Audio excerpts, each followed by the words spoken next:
you with longevity, with health, with happiness, and all good things. Amen. Today's class dedicated for Zera Shel Kayama of Esther Bat Daniela, Refuah Shelema for Abraham Ilan Rafael, Ben Elisheva Ilanit, children Gamliel Ben Yafa, and Heleni Orna Bat Hen Hana. May HaKadosh Baruch Hu give them a Refuah Shelema among all of the Cholim of Am Israel. Amen. We go back just one or two pesukim from the daily message of Shlomo HaMelech from the book of Mishle. We know that Shlomo HaMelech, Mishle Shlomo ben David, on Sunday, we quoted the Sha'arei Kedusha that speaks about that if a person truly wants to be able to develop godliness, so to speak, and wants to strengthen their connection to HaKadosh Baruch Hu, a few requirements they need to be met. One of them, the way the Gemara writes, simcha, happiness, easy to understand. Happiness breaks down barriers. Shlomo HaMelech says, "B'shibachti ani et hasimcha," I praise happiness. And David HaMelech says, "Ibdu et Hashem b'simcha." This is a known few pesukim. These are known few pesukim that highlight the power of happiness, the power of joy. Hazak u'baruch. Additionally, the Sha'arei Kedusha said that in order to godliness to become materialized, we must minimize or tighten the belt when it comes to gashmiut, when it comes to materialism. So basically, it's a balance. The more materialism, the less godliness.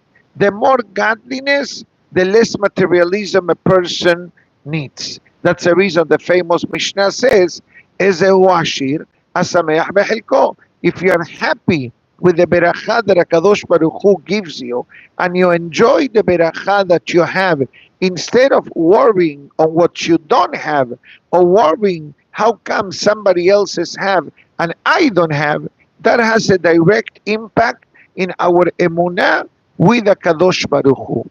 The third point that the Sha'arei Kedusha brought was the concept of fasting, the concept of doing ta'aniyot. For example, Moshe Rabbeinu fasted for 40 days. Eliyahu Navi fasted for 40 days. And guess what? Shlomo HaMelech fasted for 40 days. When the beginning of the book of Mishle begins, Mishle Shlomo ben David. Mishle is from Lashon Mashal. What's the meaning of the word mashal? Example, parable. There is a mem that is elongated. There is an extended, bold, mega-size mem. Instead of the average size, if you look in the book of Mishle, that's the mem that you have. And the question is why? Says the Sha'arei Kedusha, because the numerical value of the letter mem is 40, to tell us that in order for Shlomo HaMelech to become a worthy recipient of godly wisdom, the way the Pasuk writes, Ba'amonai Natan Chochma Shlomo, God granted wisdom to Shlomo HaMelech in order for the delivery and the activation of the godly wisdom needed to become a reality. Shlomo HaMelech needed to fast for 40 days. That's what the Sha'arei Kedusha writes. Why the mem of Mishle? Why the fasting? Short answer, because the more the person fasts, the more godly we become. The more we eat, the farthest from God. There is no other way to explain it. That's the reason why in Kippur we fast. Why do we fast on Kippur? Because on Kippur is the only day in the year that we are able to elevate ourselves from the standard human way to the a bit of more of an angelic type of behavior, without eating, without drinking, dressing in holiday garments, separation from the wife, no shower, no perfume, etc. All these things makes us between a human and an malach and an angel. So basically, Irat Shamayim and Emunah in Akadosh Baruch Hu is a requirement to become more and more connected with Akadosh Baruch Hu. How many times people make a big deal out of food? A lot of people. Many people are mahmir on that, are very strict on that field. They make a big deal out of food. Our Hachamim tell us the more the big deal you make out of food, the less your connection with HaKadosh Baruch Hu. That's what's written in the holy books. But today, we're going to add one more interesting message from Shlomo HaMelech that is a direct connection to the opening statement of today's class. Comes Shlomo HaMelech and it says, and if you want to hear more about this, yesterday's ladies class on the Pirkei Avot talks about the benefit of self-control, anger management, not being impulsive, and being easy to forgive and forget. So come Shlomo HaMelech. So go to itorah.com, look at my name, look ladies class Pirkei Avot 5:14. That's the Mishnah I believe that we learned yesterday, and you'll see almost an hour of the different personalities that the Mishnah in Pirkei Avot discusses concerning behavior. Nothing to do with halakha, nothing to do with Torah learning, but has everything to do with how do we act as humans. So comes Shlomo HaMelech and gives us one more requirement. And listen to the words. Kavod la'ish shevet meriv. It is honorable to a person that in the moment of an argument, take a step back, right? The way our rabbis tell us, "Hevevoreach min hamachloket kevoreach min ha'esh." What does it mean in English? I'll translate. Run away from argument like you run away from fire. Let's see, God forbid, you see fire heading your way. What do? Some people today, they stay to watch to get a video and sell it. Okay, but normal people, you see why fire, what do? You run. That's exactly what it says. You see the fire of mahloket, you see the fire of argument heading your way, better take a step back and say, you know what, let me take a step back and run away, etc. So comes Shlomo HaMelech and it says, Kavod la'ish shevet meriv.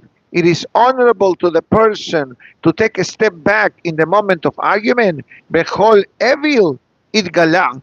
Bechol evil, actually. And all fool, it will be falling down. Allow me to give you the pirush on this particular pasuk. It says, Shevet is lashon menuha. Rest. What's the meaning of rest? In English, they say, I rest my case. Hazako Baruch, what do you think they got it from? From here. I rest my case means I'm not going to say anything else. It comes from today's pasuk. That's the meaning of the pasuk that says, Tishbetu Shabbatechem, Kavod hu la'ish, lanuach mimeriva. The person that in the moment of argument says, you know what, let's come down, let's take a step back. I love you so much. There's no need for us to fight, to argue. You are the top person. But the other one, the fellow that it says, Eno shevet meriv, he wants to fight. And in life, this happens. You want to make peace. You want to make up with a person. And the other person says, no, I need to prove my point. I need to tell you what happened. I need. You're never going to get that. You're always going to live miserable. Something that we came across yesterday in the name of the Me'am Lo'ez on that particular Mishnah in Pirkei Avot, even though it's labeled ladies class, is simply because the audience in the room, it's ladies. That's why I label it ladies class, just to know. But the message is universal. The message is universal. Check it out on the consequences. And it says, she'eno shuba shobed mimeriba be'eno yachol la'azor beruho. The person is so blinded by this type of fury or that type of madness that he or she, because there is no difference here, a male or female can have the same deficiency in the character, they are not able to control their madness. And once that madness becomes externalized, it's a problem. Always try to be tranquilo, the way we say. Always try to be calm, try to be collective, try to be respectful. Don't reach the level of a fight in order to activate this pasuk. Try to mitigate it, to minimize it from the beginning, the way Shlomo HaMelech says, Divrei Hachamim benachat nishma'im. How do you know if the person is a Hacham or not? Not how much they know, but it's how they talk, how they speak.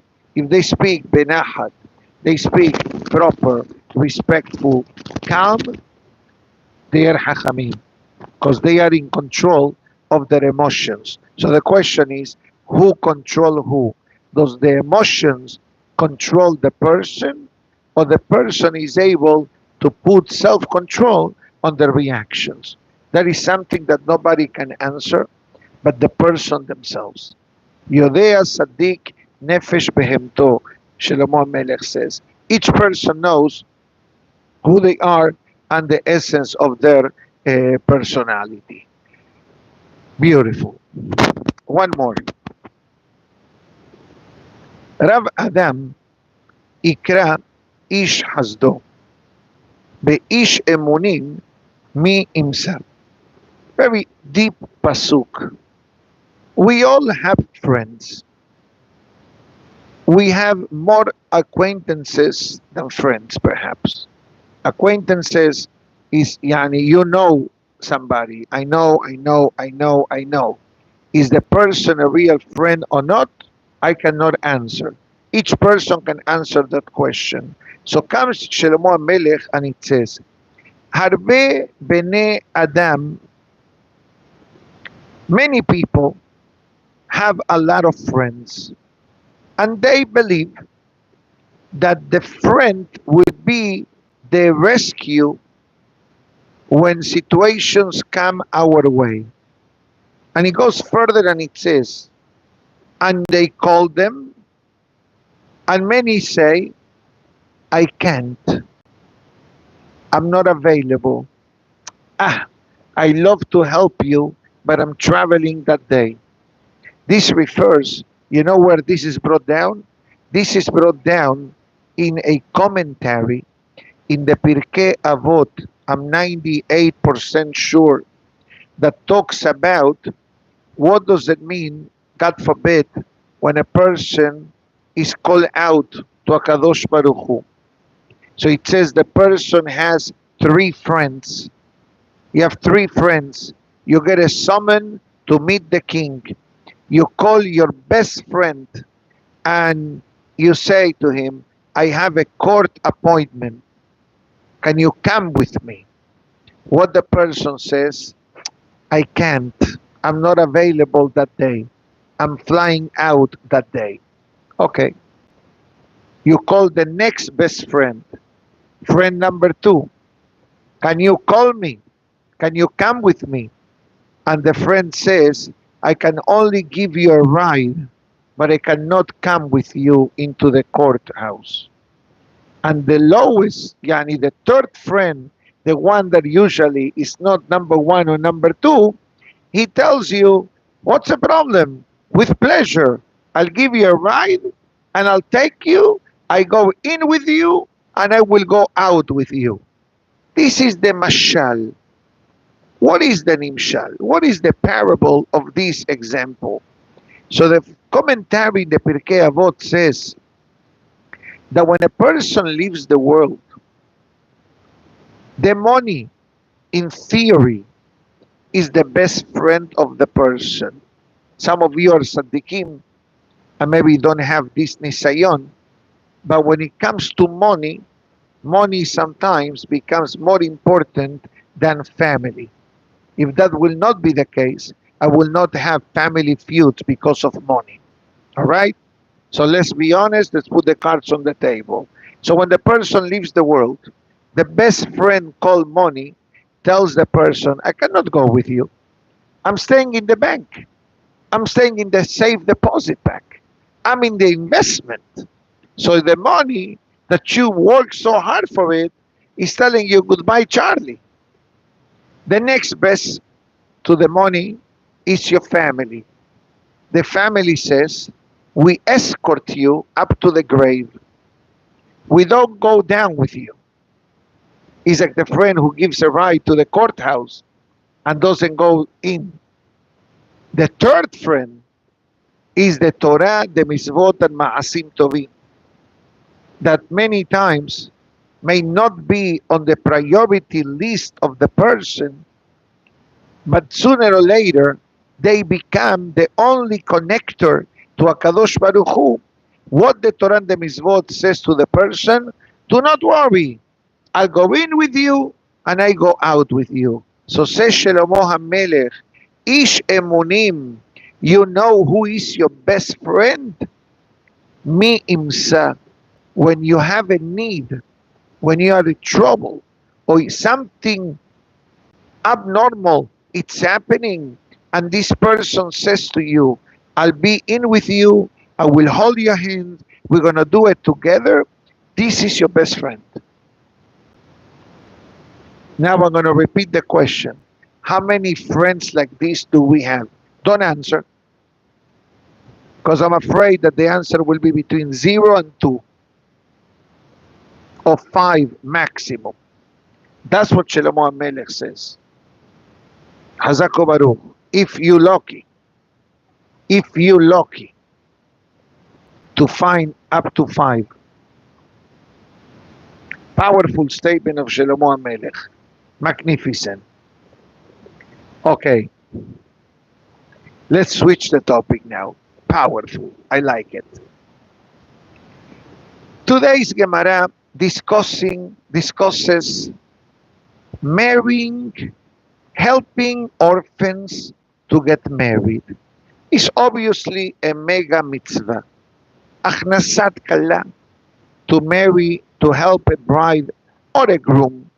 The reason why we call the mitzvah Achnasat kala, entering the bride, the Gemara writes, because the embarrassment for a needy bride is more than a needy groom. Even when ladies come to collect, we see it. We see it. It is more embarrassing that a lady comes to collect than a man comes to collect. Not because of the person, it's because that is the nature. The Gemara writes, Enisha darka lahazor. It's not respectful for a lady to start traveling and schlepping from door to door, knocking on the door. Can I have tzedakah? Can I have tzedakah? You know what happens when ladies come? I feel very uncomfortable because of their embarrassment. I try to give something and tell them leave. They're sitting heke at the front, and I'm sure you've seen it all over. But according to the Gemara, it says they shouldn't do it. For seniot reasons, for embarrassment reasons, for decorum. And the Gemara says the sensitivity of a lady is much greater than a man. Not only in marriage, okay, not only in the essence of marriage that the topic of sensitivity may be more pronounced on a lady than on a husband. A lady is watching or listening, don't take it the wrong way. But the Gemara is trying to protect the spirit of the lady. And the Gemara writes, Yatom be'yetoma sheba'u leitparnes. A needy orphan male a needy orphan girl. Both need help. Who do you do first? Mefarnesim et hayetoma. First, take care of the ladies. When we say in English, ladies first, it comes from this Gemara. It says because the kavod of a lady is much more delicate than the kavod of a man. And this is the reality. You know why the Torah, I'm going to bring something non-related to this, but you can understand it, I think. It's very easy. The Torah has a rule. If a citizen, let me put the right words, if a citizen of Ammon and Moab wants to become a Jew, you have to look at the gender. Today saying this statement is politically correct or wrong. Haz v'shalom. But that's exactly what the Torah says. If it's a female, she is allowed to convert and become part of the Jewish people. If he is a gentleman, a man cannot. And the question is, why a man not and why a lady yes? That was the whole debate when Ruth came to marry Boaz. Remember Megillat Ruth and the subsequent birth of Obed, Ishai, and David. What was the whole debate if David was Jewish or not? If Ruth was accepted among the Jewish people because she had a passport that says Moab passport. So the conclusion is, Lo yavo Ammoni uMoavi bikal Hashem. The way the grammar is Ammoni, Moavi is a male grammar word. A man, not a lady. Why a man no and a lady yes? The pasuk says, Asher lo kiddemu balechem ubamayim besetechem mimisraim. Because the male of Ammon and Moab display a tremendous amount of cruelty among the Jewish people when we left Egypt. Okay, cruelty.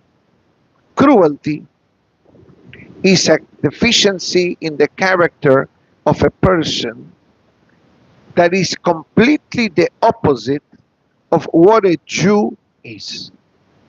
A Yehudi, one of the midot, one of the character traits that define us as a Jew is what? Rahmanim, compassionate. And we do this every day. A needy person asks us for money, what do? We give them. We give them. Doesn't matter who the person is. They come, we give. Sometimes we give more, sometimes we give less. Depends on the scenario, depends on our affordability. The world is not so. Look at what's happening in Israel. Not talking about what's happening in the last few hours, but overall, protocol in the state of Israel is that whenever the army is about to launch an attack or do something that is required for the well-being of the citizens, you know what they do? They send text messages, they drop leaflets, they make phone calls, they telling the citizens, please evacuate your section, we are coming. What nation of the world does this? Zero. Zero. Now, why the Jewish people do it? Because one of the DNA's material that is imperative to have in the heart of a Jew is Rahmanim, compassionate, Gomle Hasadim. We pursue and we perform act of kindness, of benevolence, of charity. So then the question is, why ladies are not included in this decree of the Torah? Short answer, because back then in the day, even the Goim nations understood that for a lady to go to war, it was beneath the dignity of a lady. The Goim, Forget about the Torah. The Torah for sure. But the Goyim understood the battlefield is very tricky. You gotta act, you gotta do things, you gotta defend yourself. Men lose control. Let's be honest here. People during war do a lot of crazy things. And even the Goyim understood this to the point that for centuries, ladies did not make it in the non-Jewish army out of the respect that they had for the women. You understand? Now that in our days it happens, it's a whole different ballgame. A lot of things are happening now that centuries ago, even Goim didn't do it. But okay, we're not trying to fix the world, we're trying to fix ourselves. And by fixing ourselves, God willing, something good will come to the world. And therefore the Gemara writes, you provide for the lady first, comes to marry them. You provide for the orphan girl first, before the orphan boy. And the Gemara writes, what do? It says, Sochrim lo bait. What do you do now? You have to help an orphan. What is the level of responsibility that you have? You say, number one, Sochrim lo bait. Make sure that when he and she are going to get married, they have a roof over the head. Umasi'im lo mita. Make sure that there is furniture, there is beds. Bechol kele tashmisho. And make sure that it has, whatever they need for a home. And then you do the wedding. Shene'emar de'achsero asher yachsar lo. The pasuk writes, whatever he may be lacking. Obviously, you have a shidduch. And I'm saying this to you from professional experience. I'm dealing with a very critical case as we speak. And I decided to take a step back because it's so complicated and the need is so much that it became a community project among various congregations because the need is so great that one person cannot handle it. So each rabbi decided to take care of one of the 20 items required to marry this couple that having nothing is having a lot. Having nothing is having a lot.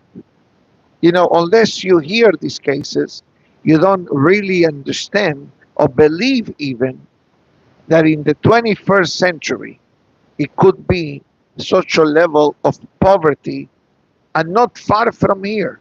Not in Aventura, Baruch Hashem, but not far from here. So everybody steps up to the plate among the rabbinate and does what we need to do, and Be'ezat Hashem will fulfill the mitzvah of Achnasat Kala in the most beautiful and elegant manner.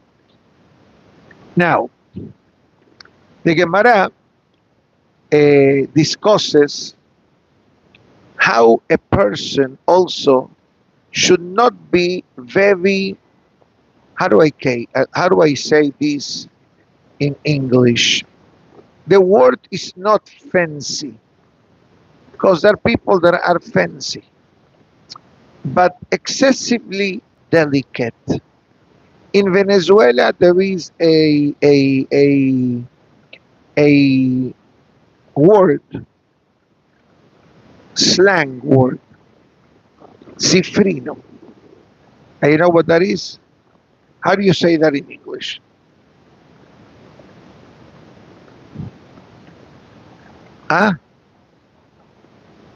Hazako Baruch.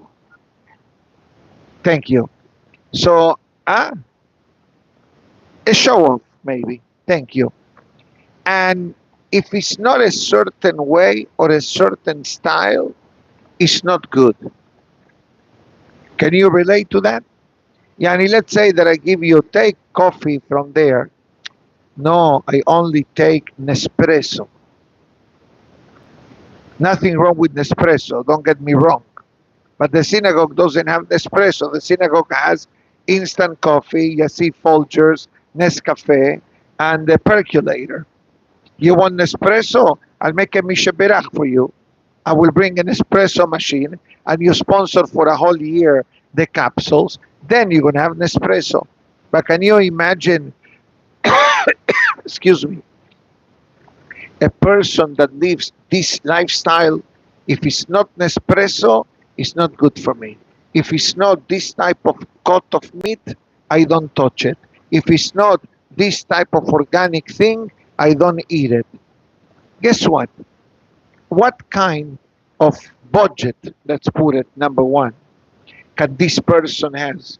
Even when it comes to education of children, and speak to the great sages and the doctors and the professionals that deal with education, they will tell you rule number one of education. You're not allowed to say all the time yes. You're not allowed to say all the time no. You need to have a balance. Sometimes yes, sometimes no. Because if you say all the time yes, it will reach a point in the child's life. I'm talking about a child, that if you, for something serious and delicate, you will have to say no, they will have a difficulty in accepting the no. Hazaku Baruch. Spoiled. That's the word. Thank you so much. So the Gemara writes that a person should not gravitate to be that way. Because you don't know Mayelet Mahar. You don't know what can happen in your life tomorrow. It's good that a person tightens their belt and know where to draw or how to draw the line. Sometimes you have to say no. Not because you cannot afford it, because that's how you educate. Because if you say always yes, and one day you have to say no, as I said a few moments ago, how you think they're going to react? And if you say no from the get-go, that's also a problem. Because guess what? They're going to know you as Mr. No. And guess what? They're going to gravitate to something else or someone else that will say yes. And that's dangerous also. Hazako Baruch. Sometimes my deal with my grandkids, since I know how they function and I know based on what we have been learning through the years, if they ask me something, I need to speak to your parents. Your parents have to tell me. And then sometimes my children, they tell me, let's see how they do in the report card. Let's see how they do, how they listen. Sometimes today you have incentives. Today kids, incentives is a requirement. In our days, our incentive was, you're not going to get the shahada. That was the incentive for those who remember those days. Okay, welcome to the club. I went to the same school. Around the table. Around the table. You remember those days? Okay, today you don't see it. Hazaku Baruch. Today you go to jail. You do that. But anyways, Baruch Hashem, we came out good, without traumas, without nightmares. Thank God, Baruch Hashem. But today is a different ball game altogether. Please don't try this at home, okay? But back then, that's how it was. Gemara writes and it says, a very interesting Gemara. But it's a funny Gemara because I'm not sure the word funny, but the Gemara tells us two extreme stories. Two extreme stories. One extreme story was that someone that it was very, how do you say before, what did you say before? Spoiled, Hazak, was very spoiled. And he only ate, let's bring common words in our vocabulary, ribeye steak, or first cut brisket, or aged meat. expensive cuts of meat. One day this person became poor and he went to someone's house. The fellow invited him, come to my home. The fellow that was in the host was a very simple person. Meat was only for Shabbat. One piece of meat, the cheapest cut of meat. They call it ground beef or trims of beef. This fellow for the day had to eat lentils, mjedra. I love mjedra. Guess what? This fellow, bema tasoid, he asked him, what do you eat? What do you eat? Amar le, bebasar shamen, beyain yashan. My daily menu contains aged wine, a nice juicy piece of meat. רצונך שתתגלגל עמי בעדשים? It says, Rohi, I don't have that type of food. The only thing I have is mjedra, rice and lentils. Eat with me. גלגל עמו בעדשים. He sat down to eat with Rabbi Nehemiah mjedra. Vamet. The poor person died because he couldn't see himself eating poor people's food.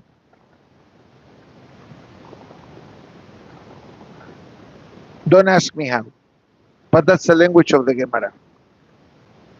Amar, Rabbi Nehemiah said, woe to this fellow. The host feels bad. He says, maybe I kill him because of the mjedra. Maybe I should have gotten him juicy meat and old wine. And the Gemara says, no.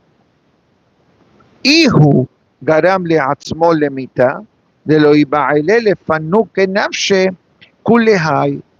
Don't feel bad that you fed him the rice and lentils. He should have not been spoiled. That only this type of food is considered food.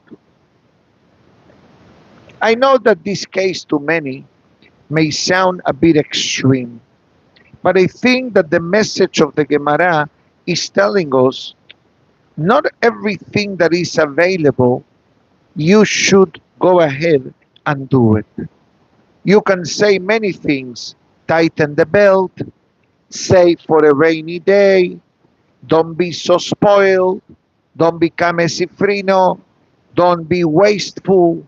Because at the end of the day, even in the topic of food, I understand for Shabbat, for Yom Tov, the person goes the extra mile, but on a regular basis, even from a money management or a budgetary type of living, you need to know more or less how to function. If every day you're going to spend $100 in a cut of meat, how much you have to make in order to afford the rest of life? I know, but you want to show that you eat this meat and you drink this wine. That creates a problem. And I repeat, I'm not trying to change anyone's life, God forbid. But my goal is to create an awareness of even money management and lessons for life. Our Torah is full of it. We began in the beginning of the class with a good friend, with a friend that steps up to the plate, and in the true moment of need, he comes and he helps you. And I will tell you one more thing, that the help, not all the time, means the solution. Not all the time means the solution. Many times the help means listening and giving you an advice. Because maybe the solution that you need, your best friend cannot afford. But at least he's able to listen, he's able to reason, he's able to give you an advice. He gives you maybe an introduction to someone, and through that person becomes the salvation. The way the Gemara writes, the Gemara finished with a funny story. It says that there was another fellow, another poor man. Listen to this Gemara. A poor man that came to the house of Rabbah.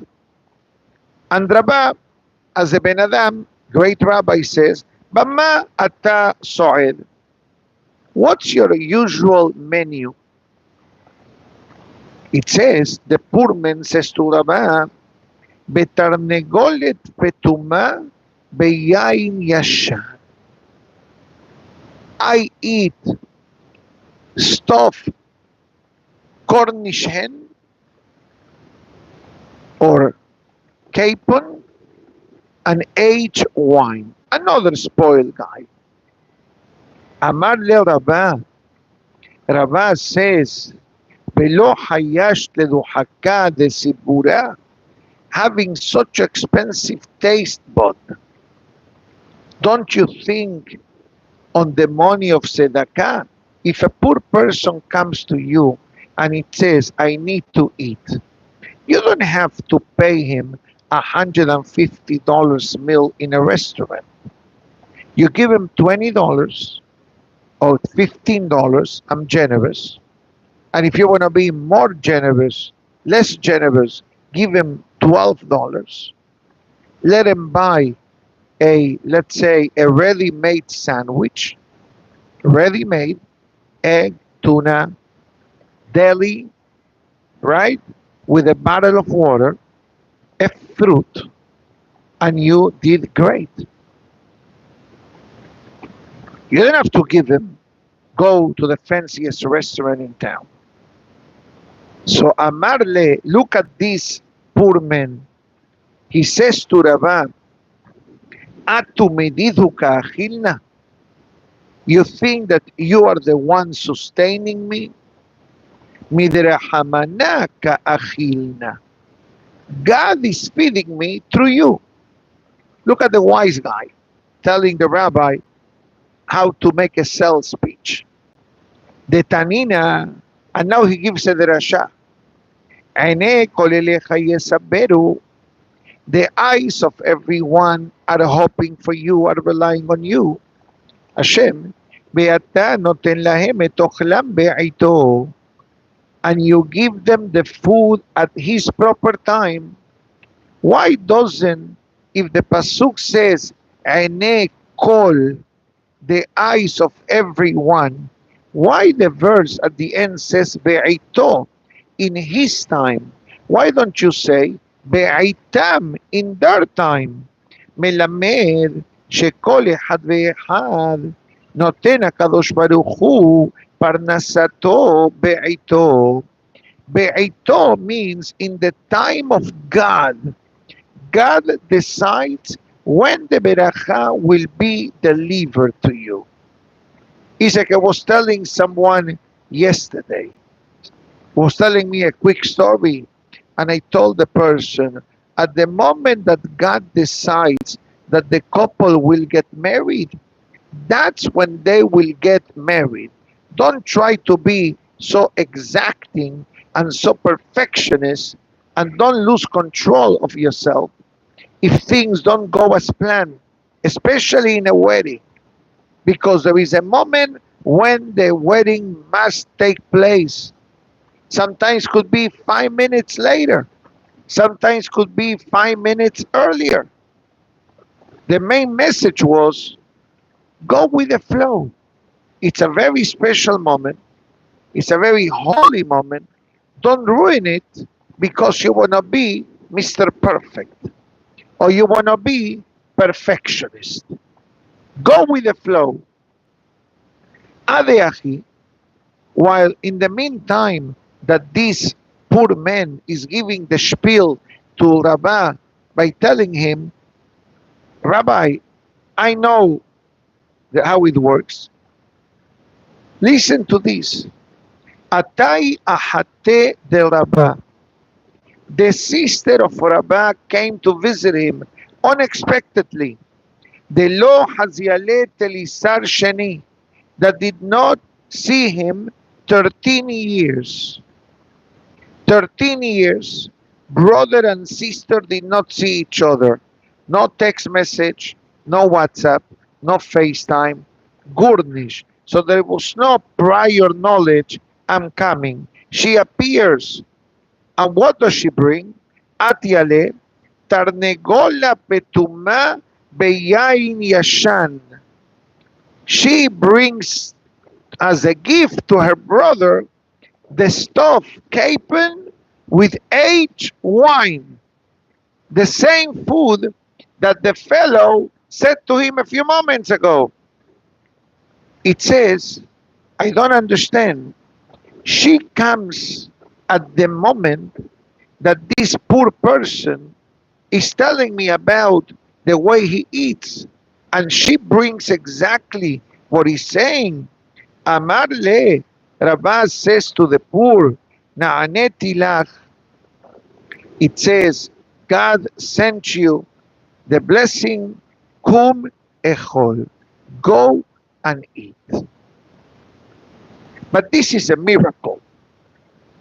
This doesn't happen. Imagine yourself, I tell you now, I need, let's say, for the new project of the synagogue, let's say, $2.5 million. Okay? You listen and you say, okay, I'll give you XYZ. And suddenly a stranger come in and he tells me, Rabbi, I heard from the hallway that you need for the project of the synagogue $2.5 million. I may be short, maybe we need more. But I'm giving you a number that is easy to digest. Okay?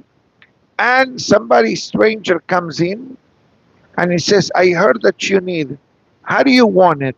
Wire or a check? Baruch Hashem, that's exactly what happened in this Gemara. So the Gemara brought us two extreme cases. One fellow that he's being spoiled, literally shortened his life. And the other fellow that has emunah peshuta, and Hashem send them what he needs. Lesson, don't be any of the above. Because miracles don't happen every day. And if you have to tighten your belt, it gives you the power to survive challenging moments. And this is a lesson in economics. In our days, a lot of people do this thing, maybe not in food, but in different lifestyles. You can call it Pesach program, you can call it a vacation, you can call it a wedding, you can call it a bar mitzvah or a bat mitzvah. They do things in order to keep up with others, keep up with the Jones, keep up with the Cohens, whatever statement you want to say, and that is not proper because you add upon yourself an exorbitant amount of pressure, and that pressure costs you life, cost you money, cost you energy, cost you health, and lacks happiness, and lacks tranquility, and lacks peace of mind. I was in a wedding not long ago, and I was saying to one of the relatives, I'm so impressed by the chuppah. He tells me, it's so simple. He says, I like it. It's elegant, it's simple, it's not exorbitant, it's not exuberant, it's not overwhelming, that the flowers cost you like the caterer. And don't tell me that people don't go that extreme. Unfortunately. It's a great lesson that our Torah gives us today. Have a great day. I gotta get ready for the Spanish class in an hour. Baruch Adonai le'olam. Amen ve'amen. Rabbi Hananiah ben Akashia Omer. רצה הקדוש ברוך הוא